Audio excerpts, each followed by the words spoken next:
Guys, you join me from Cavendish Library here.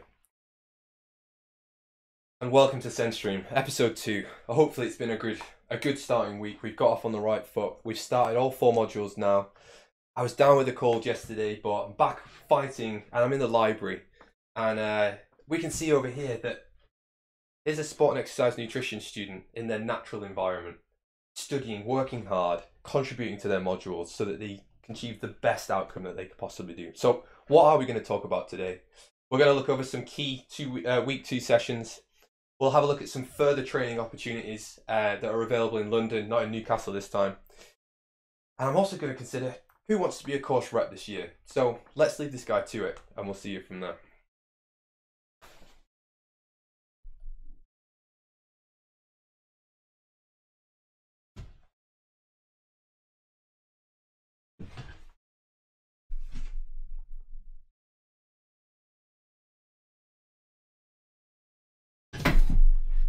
I really need to work on my scene transitions, but never mind. Okay, so what have we got coming up first? So as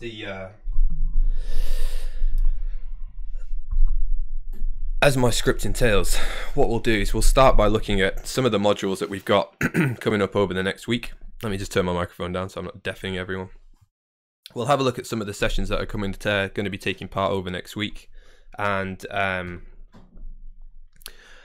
just drill down into some of the details. So what's going to be happening on nutrition performance. Then we'll go look at practitioner skills, concepts and principles. We'll have a look at the PAT session, and then I'm gonna have a little bit of a chat about what for our course representatives next week. Our course reps for the rest of the year. So nutrition and performance. Let's get straight into it and see what the dealio is there. So let me just get this presenting as a actual presentation, and then we'll go from there.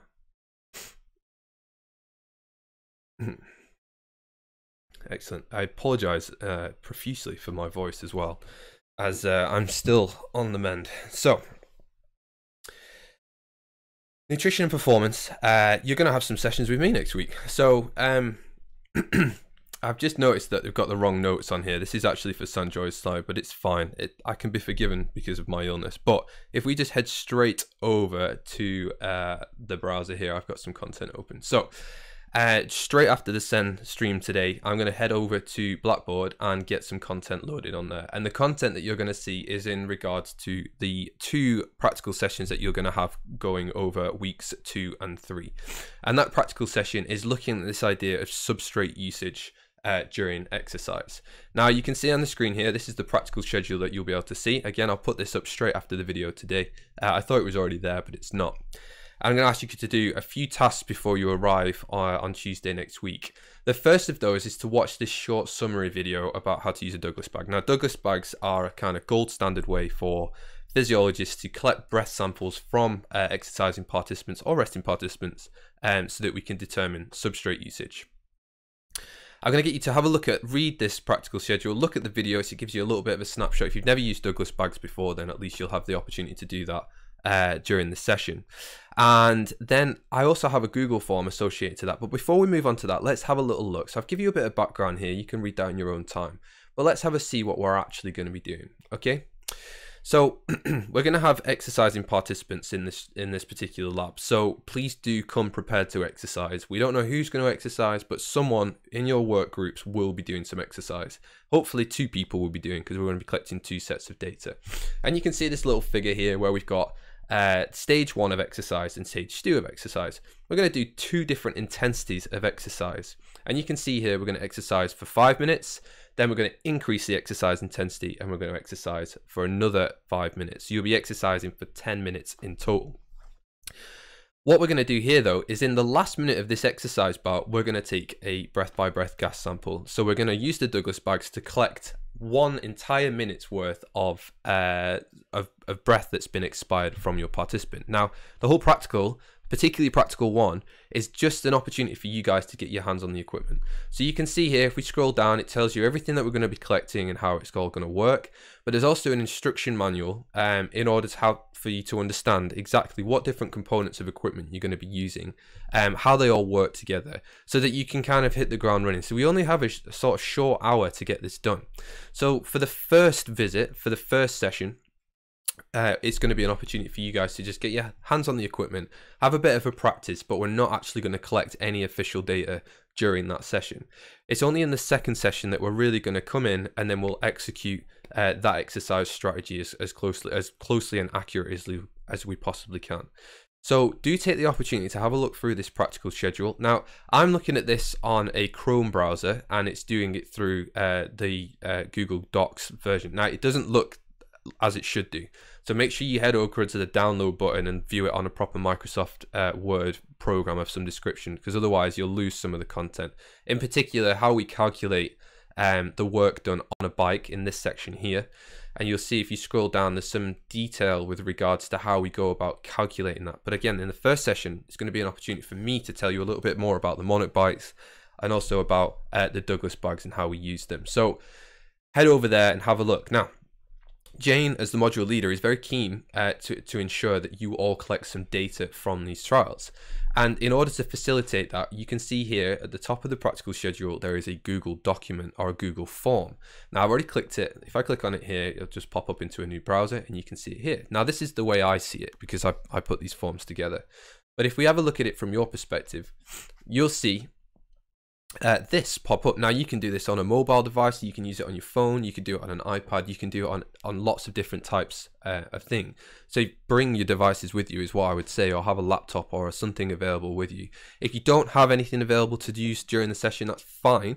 We'll just get you paired up with someone who does. Alternatively, you could just go old school, record it all down, and then when you get the opportunity to get onto a university computer, for example, you could upload the data like that. But it's much easier if you can do it live. So you can see here that we've got various different background and lab data, but if I go back into my view, you can kind of have a look at the whole picture. So I try to kind of dribble it to you, if you like, in the practical schedule so you don't get overwhelmed. But this is what this is the full practical schedule and the data collection process that takes part. And you can see here that we've got the options to put in whether you're male or female, your height, your weight, and what cadence you prefer to ride at. That becomes important when we think about the intensities of exercise that we're going to try and achieve for stages 1 and 2. And then you can see here that you're going to have a heart rate monitor available to you during the session. I'd ask you to record your heart rates for minutes 1, 2, 3, 4, and your RPE, so your rate of perceived exertion. Again, I'll explain that to you when we get to the session. For the first stage of exercise and for the second stage of exercise. Now, I still have the responses here from last year's students when I did this practical session with them. And you can see here that I've got 9 responses from 9 different exercising individuals. And once I click on this button here, it allows me to generate a spreadsheet, which then basically shows me all of the data from all of the class. Now, what that allows me to do then is share this data sheet with you as a class as a whole, so you can see everyone's responses to the different exercise bouts throughout. So we can see the heart rates for all the minutes throughout stage 1 and stage 2 of exercise. And then we've got some of the more interesting values with regards to the O2 content, the CO2 content, the bag volume, the bag temperature, the oxygen content for the bags 1 and 2 respectively. So don't stress out, just have a look, take the opportunity to have a look at the practical schedule, watch the YouTube video, and just generally take the opportunity to be as prepared as you possibly can before this session, before you come in. It's a good session. I run this, I use Douglas bags a lot, so I'm quite familiar with them, and it's a nice technique to be able to use and know how to use, particularly if you're interested in looking at macronutrient substrate usage during exercise. So have a look, get involved, and we'll go from there. So let's move it on. Let's have a look. So first of all, before I move it on, let's have a look to see if there's any questions in the chat. Now, you can't see it, but I can. But if we head over to our chat function here we go. When is the session again? From Madalena or Maddie. Hi Maddie, welcome to SEN Stream. It's great to see that people are watching live. The session will be on the Tuesday afternoon with Jane. So you'll see it on your timetable as nutrition and performance. It's a scheduled session. So if you look at your timetable, it will be on there. And we'll be in C407, which is the exercising lab that I gave you a little tour on.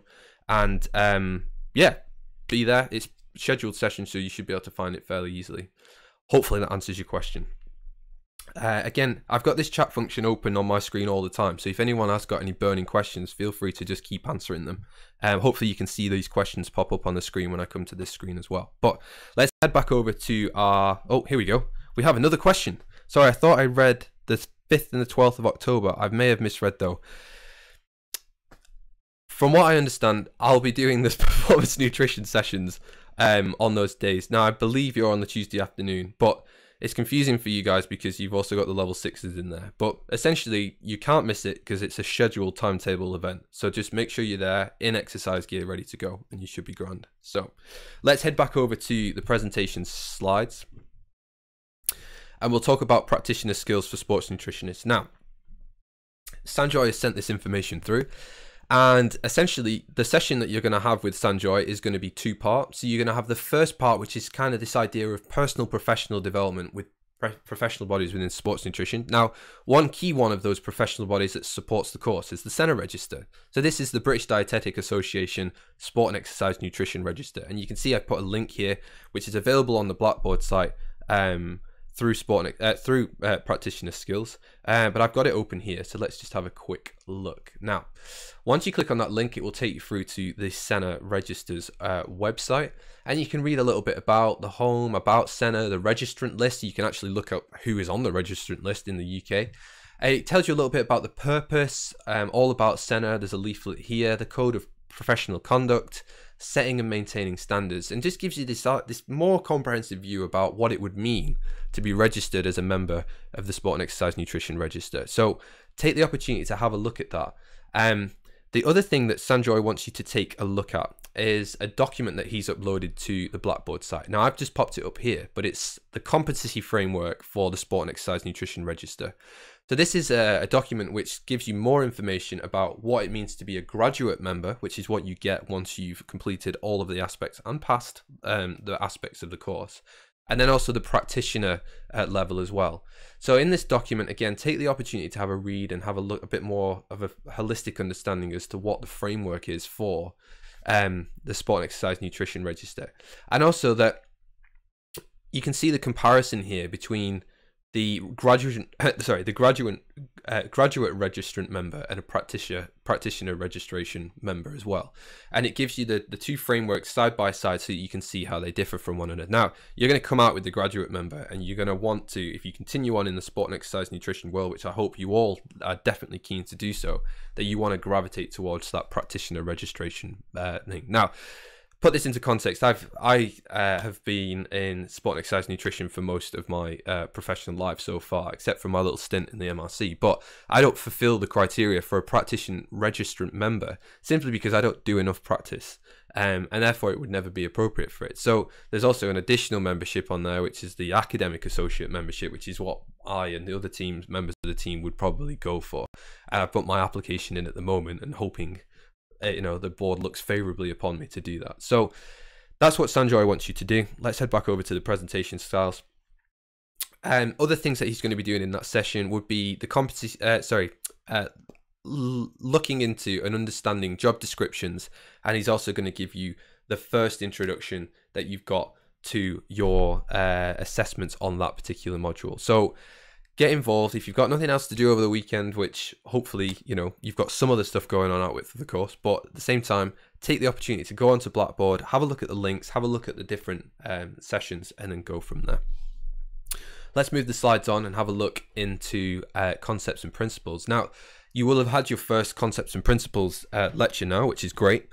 Now, Jessica came onto the shared Blackboard site and just basically made you all aware of the fact that she's putting on extra training sessions. Now, on the Concepts and Principles Blackboard site, she is now giving you the details of what's going to be in that next session. So it'll be on Tuesday, 11 o'clock.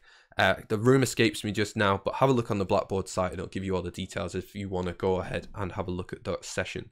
I don't know if Claire has talked to you about the results of the concepts test, but what I'm hoping to do with those is get access to the results so that we can get a holistic, out of everyone who's submitted their test, what was the average scores. So we're not going to pick out individuals because that's not fair, but what would be good for you guys to see is what the whole cohort scored on various different things. I can also ask Claire about specific knowledge gaps that are missing. So there is a particular aspect of the test that everyone struggled with, and if we can then maybe speak with Claire and just put together a little bit more of a resources package, if you like, to try and fill in some of those gaps. But for you guys, it just means that you can put your results into context of the whole field. Now, she may have already done this, and if she has, that's fine, and we'll just move on. But if she hasn't, that's what I'm hoping to do, particularly through the SEN stream. So stay tuned, we'll go from there. Now, next week you have a deadline with Claire. Now let's head over to the Concepts and Principles Blackboard site, which I believe I have open on this one here. Here we go. And if I head over to the timetable, which I've already got open here, we can see here that you have the deadline for the outline of your critical review planned. So this is on at 5 p.m. via the Google form on the 4th of October. And now this forms part of your assessment on this module. So make sure that you have a look at the topics that are available to you. My advice is to do something that you're interested in. Now, that could well be one of the questions that don't fall immediately into the sport and exercise nutrition area, and that's fine. There's absolutely no reason why you can't do those. If there's a particular topic that spiked your interest, that would be good for you to kind of go on and pursue that. So don't feel like you have to do something that's within the sport and exercise nutrition world. You can very much do one of the other topics.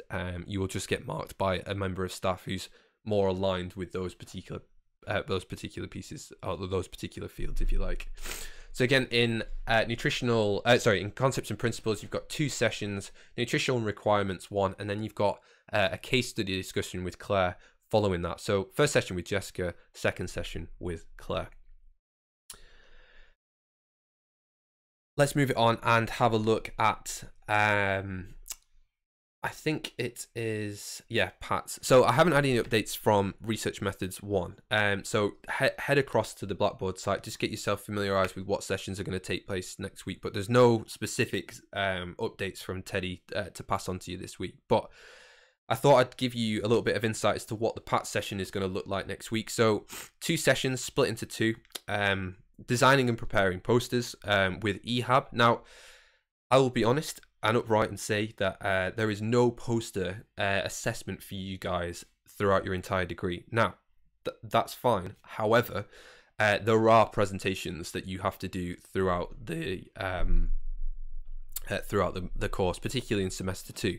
Now, designing and preparing posters will give you a bit more of an insight as to how it would be a good way of you presenting visual information, which you can then apply to your different presentations that you'll do in semester. I'm not sure if you got any semester 1, but definitely in semester 2 you'll have presentations to do, and these are good skills to have, particularly moving forward into a professional life. So go ahead, have a look at what the advice is given.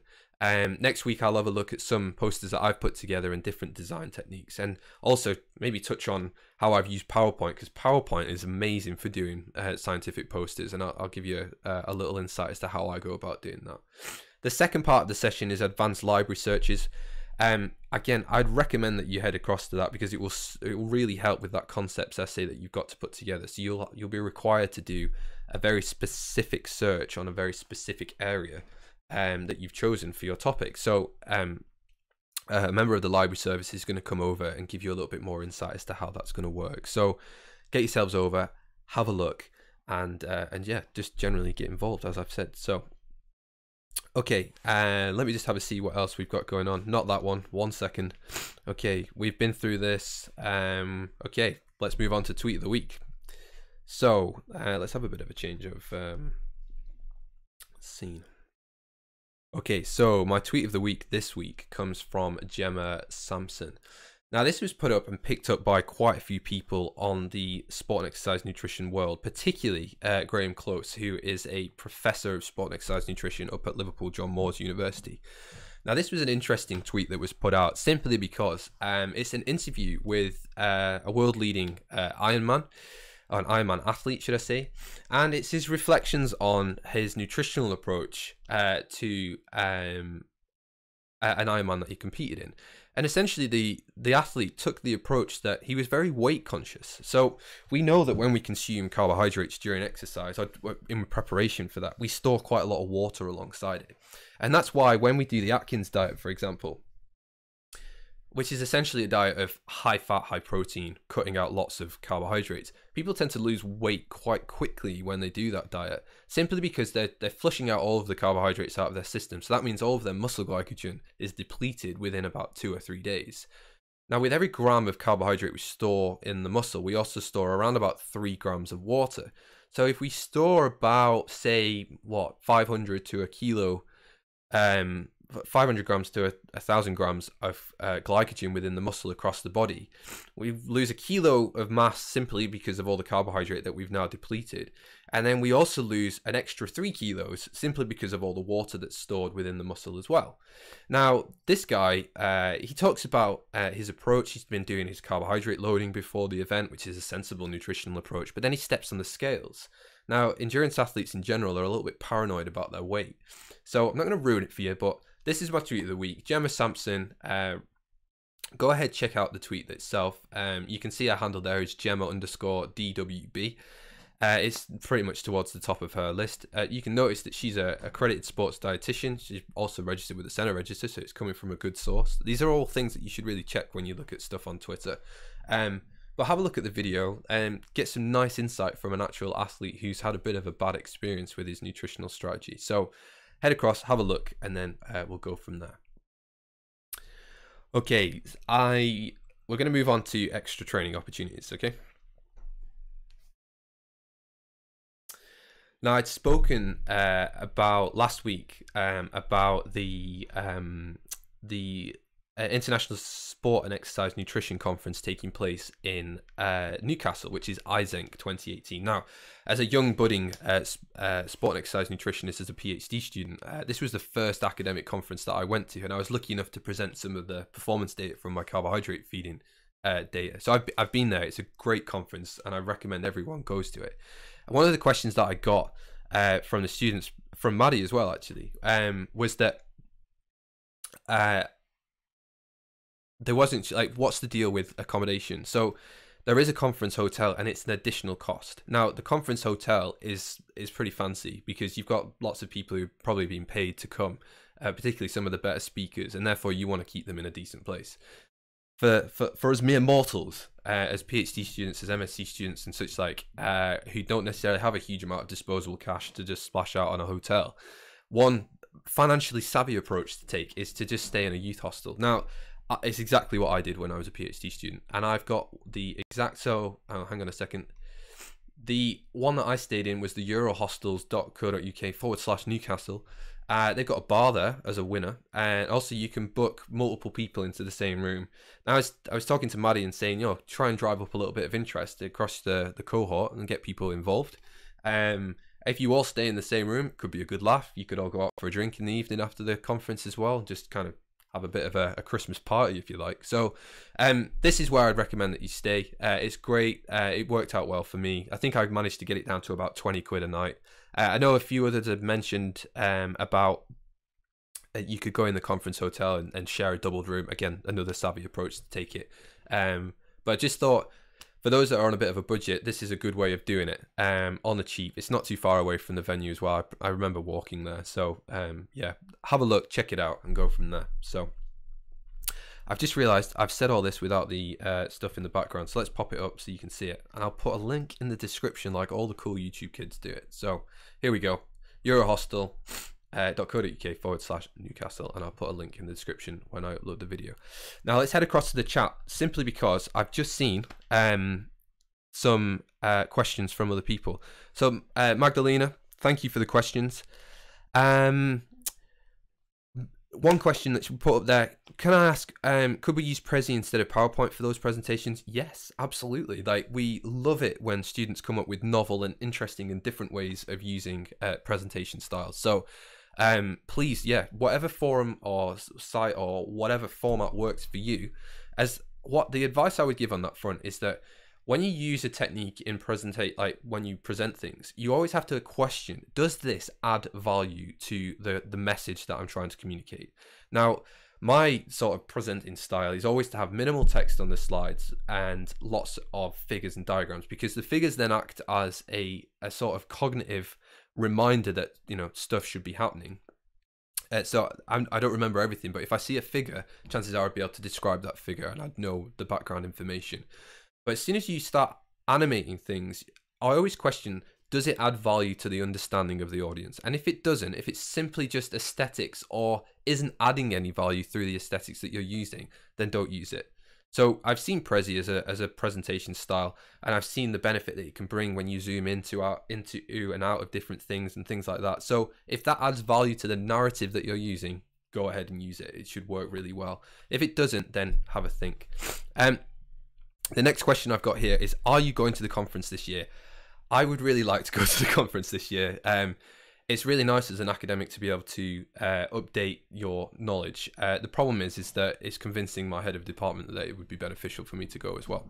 Now, I can come back to you if it's apparent that a large body of our students are going up there. It can be beneficial for a member of staff to be there, so I can introduce you to various different people across the field. So leave it with me. I will ask. I can only ask. And make some steps towards trying to get there. But at the moment, no is the short answer, but I would like to try and get there. So please do let me know if you are going, by the way, whether that's email or just passing and chatting. Do let me know if you intend to go there, because it helps my cause at the end of the day. So now, one thing I'm conscious of is the fact that it's in Newcastle, so you got to get there as well. So I had a little look around as to which different training opportunities that are taking place in London as well, and I came across the Guru Performance nutrition update. Now let's have a cut across to the background slide so we can have a see. So it's just loading up now. So we can see the Guru Performance Institute. Now this is run by a guy called Dr. Laurent Bannock, and the Guru Performance kind of identity brand is two things. One, it does the ISSN diploma in sports nutrition, and secondly, it's a private nutrition consultancy service for paying guests. I've just seen some chat from Edward, Josh, and Lucas. I'll come back to you in a second, guys, but it's good to see. But yeah, the Guru Performance Institute are doing a nutrition update. Now, this will take place in Birmingham. I thought it was in London, actually. I didn't realize it was in Birmingham. From the 27th to 28th of October. And if we scroll down and just have a look at this list, we can see the types of people who are going to be presenting. So we've got Professor James Morton. Didn't realize he was a prof. He's the nutritionist for Team Sky. He's worked with Geraint Thomas, Chris Froome. Their whole program helped to develop this idea of fuel for the work required. So manipulating and altering macronutrient availability depending on the requirements of the day. Now that has good insight as to how that works in training. So if you want to achieve different training adaptations through manipulating carbohydrate or fat availability during the training period, can you maximize that? And then similarly on race day or Tour de France days, essentially, how you can use those different fueling strategies. Now, Team Sky take it one step further. They look at power outputs, the amount of energy expended at different power outputs, and therefore try and match energy expenditure from carbohydrate oxidation with feeding. So great talk. He's always a good to present. He's very modest and sort of reserved in his approach, but very switched on and very intelligent guy. We've got Professor Craig Sale from Nottingham Trent University to supplement and not to supplement. Professor Mark Russell, again, he used to be our external examiner for this course. He did his 3 years, and now we've got Penny Rumbold. But Mark, again, very applied guy, particularly in the football football world. A lot of applied football work that he does. So we also have Dr. Scott Robinson here. He was a PhD student out of the University of Birmingham. Me and Scott were found on Miami Beach about 3 a.m. following a conference out there. So I've got good links with Scott for good and bad reasons. But he'll be talking about his boxing nutrition. So he's gone down a super applied route. And he has lots of clients that he plays with. Anyway, the whole purpose of me telling you about this is that this is taking place in Birmingham, so not quite as far as Newcastle. It's another good place to get some good nutritional information and a bit more of a rounding on the nutrition world if you're interested in doing those types of things. So check it out. I'll put a link in the description like all the cool YouTube kids, and then we'll go from there. Let's go back to the chat and to see what everyone's saying. So it's good to see here that Edward, here we go. FYI to others watching and thinking going to the conference, we are considering getting an Airbnb to save some cash. There we are. Perfect. Josh, I've registered, and no, Alex and Ted have done so too, so I think there's a small group so far. Ben, I've also registered. Perfect. I haven't decided yet, but I guess I'll have to decide by the 30th. Indeed. On that, I'm planning on getting in touch with the organizer of this event just to see if we can extend that student window, the early bird window, just because you guys have only just started and I'm telling you to disappear off to Newcastle for a week, for a weekend or whatever it is. I can't remember what it is, but if we can try and extend that by a week or so, and I give a list of students who are registered on the course here, then I think they might be able to do something for you guys. So leave it with me. I'll update you next week if that's the case, or I'll put an announcement on Blackboard. So what I would say, guys, I'm going to round it off now. I think I've pretty much covered everything that I wanted to cover today. If you've got any questions, then please drop them now as soon as you possibly can. But other than that, I look forward to seeing you all next week. I'll try and drop in on some of the sessions where I'm not teaching, but just to get an update from you guys. Looking forward to doing the sport and the nutrition and performance sessions with you. They're really good. Just come prepared to exercise and get the most out of it. The first session will be a practice session. The second session will be an option. The second section will be the chance where you can actually collect the data. Just before I disappear there, I can see that Dakota have come in. I'm also thinking of going, and Maddie, I'm trying to sign off, but I've plagiarism assessment question. Here we go. Let's have a quick look. What was the question?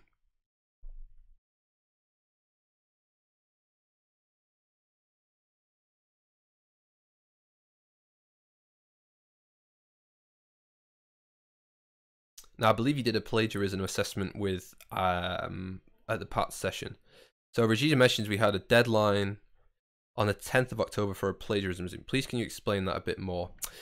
I'll be honest with you, I can't, because I'm not quite sure what it is. But what I can do is, if it needs clarifying with Regina, then I'll go and speak to her, clarify the point.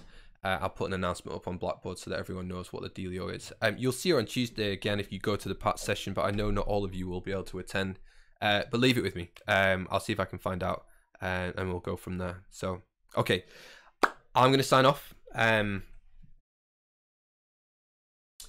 So again, thank you very much for joining me. It's really nice to see you guys chatting whilst the SEN stream's taking place. Really nice to see. If I've missed any questions, what I'll do is have a look after the session when I've signed off, and then if there's anything I've missed, I'll just tidy it up on a Blackboard announcement. But thank you very much for joining me today. Again, still getting better, but yeah, see you. Have a great weekend. Check out some of the stuff that I've drawn your attention to, and I will see you next week. Thanks very much, guys. Take it easy.